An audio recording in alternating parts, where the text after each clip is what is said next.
is Miss Lucas, and today we are going to be reading our poem, I Asked My Mother to Sing, for our ELA lesson today. I am really hoping that you are coming to this video have already read the poem at least one time and answered the first 4 questions independently. And we're going to go ahead and answer those together to make sure we have the correct answers. So one thing I want to notice, if you had something that is incorrect, I want you to leave it and you can just add in the slash and then you can put the correct answer on the right. That way your teacher can see what you thought and then what you have learned from the video. So the first question is, how many lines does this poem have? So we know that lines are counted in increments of 5.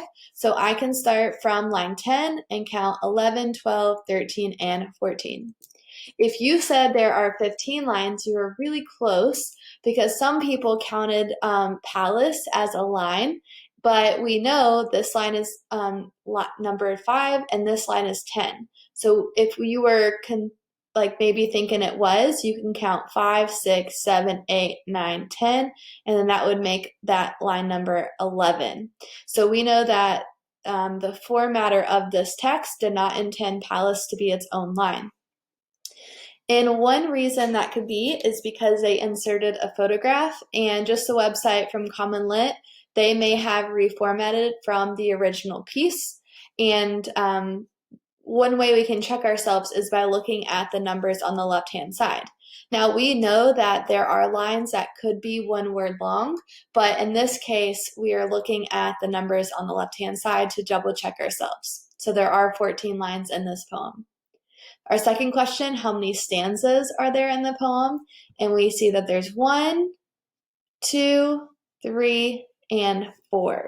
So once again, there are 4 stanzas in this poem. And we know that there are 4 stanzas because we see a break in between the groups of lines. And a group of lines is called a stanza. Our next question is, what is the text feature called that is located at the bottom of the text where we see 1, 2, and 3? And we see those definitions are here, 1, 2, and 3, and those are called footnotes. So some of my students, when we did this lesson in my class, they wanted to say that it was called a glossary, which is really close, but a glossary is actually located like in the back of a book, and I'm using my textbook as an example, where you can go and look up the definition in the back, which is really close, but the footnotes are located on your text down here at the bottom. So as you're reading, if you're not sure what the Summer Palace is, you can look down and see that it is a vast palace in Beijing. So the author is giving you right there in the text. Let's go ahead and answer number 4, which states, who or what is this poem about and what do we know about the speaker?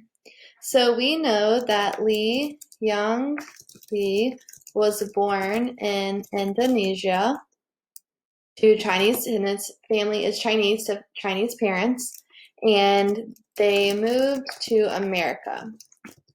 And we see that his family was exiled from China before he was born. And so we see also in the background information that he enjoys when his grandmother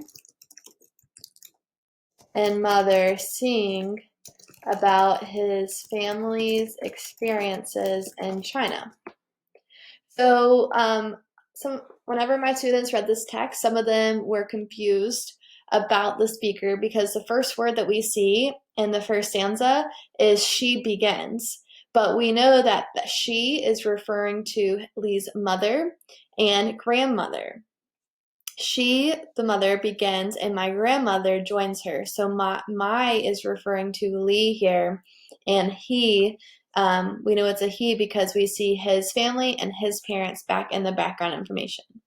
Another misconception is that they are on a boat because we see a picture of a boat here and we see the word boat at the end of the first stanza. But once again, the boat is simply the Great Stone Boat, and we can use our footnote to know that is a large boat holding a decorated building that looks like a small palace. It is not where they are at this moment. So those are some things that we know that we can get from the background information and the poem itself. Let's go ahead and move to lines 5 through 9. and look at our question. How do lines 5 through 9 contribute to the development of the theme of the poem? So let's go ahead and restate the question.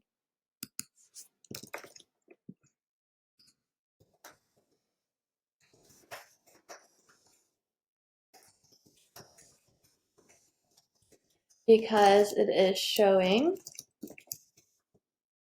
the speaker's longing to visit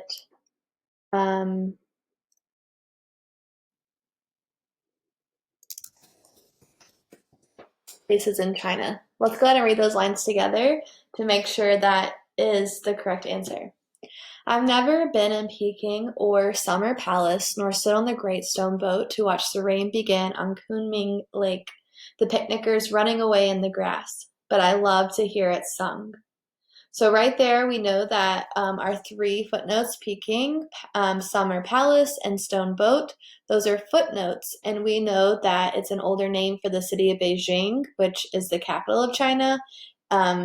We see that Summer Palace is a vast palace in Beijing, and then we see the Stone Boat, once again, is a large boat holding a decorated building that looks like a small palace. So those are some major places or landmarks in China that he's never been to, but we see that longing that he wants to visit.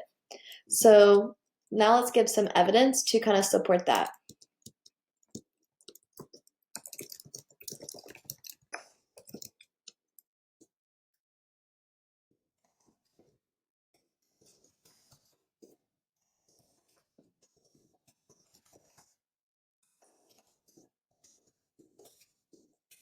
So I said that line 9, and I quoted it, but I love to hear it sung, and that represents that he enjoys hearing about those places from his mother and grandmother.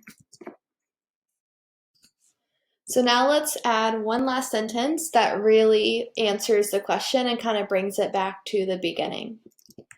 So we can say, from lines 5 through 9, the speaker acknowledges how past memories can be painful, but are also important to remember and enjoy. And we see that because even though he's never been there, and even though it is difficult, especially looking at lines 13 and 14, both women have begun to cry, but neither stops her song. They kind of fight through their tears because it's a happy memory, even though it brings pain. Now we're going to move to your end task, which is the question in blue that says, how does the tone change throughout the poem, and how does the poet's word choice create this shift? So I want you to identify where this shift takes place. So maybe at the beginning it was this, and then the tone changed to this. You can use 2 adjectives, remember back to our instructional video.